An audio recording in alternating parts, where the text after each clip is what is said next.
প্রথম ও দ্বিতীয় শ্রেণীর সরকারি চাকরিতে মুক্তিযোদ্ধা কোটা পদ্ধতি বাতিলের সিদ্ধান্ত অবৈধ ঘোষণা করে হাইকোর্টের রায় বহাল রেখেছেন আপিল বিভাগ। এর প্রতিবাদে ঢাকা আরিচা মহাসড়ক ৩০ মিনিট অবরোধ করে রাখে জাহাঙ্গীরনগর বিশ্ববিদ্যালয়ের শিক্ষার্থীরা।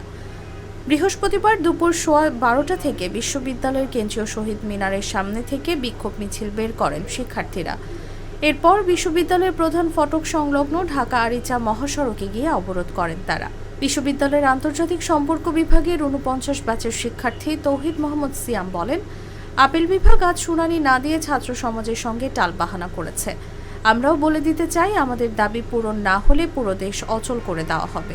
আমরা এখন এখানে জনস্থান নিচ্ছি এবং আমরা আমাদের পরবর্তী কর্মসূচি এই কর্মসূচির পর জানিয়ে দেবো এবং আমরা এই আরো সত্যি করে জানিয়ে দিতে চাই, যদি কোনো রকমের টালবাহানা চলে, যদি এই শুনানি ডেট আরো পেছানো হয় এবং আরো নির্দিষ্ট তার তারিখ দেওয়া হয়, তাহলে আমরা আমাদের আন্দোলনকে আরো দৃঢ়ভাবে সংকল্প করবো এবং আমাদের যে পূর্ব ঘোষিত ঘোষণা যে সারা বাংলাদেশ আন্দোলন করার মতো পরিস্থিতি যাবে সেই পরিস্থিতিতে আমরা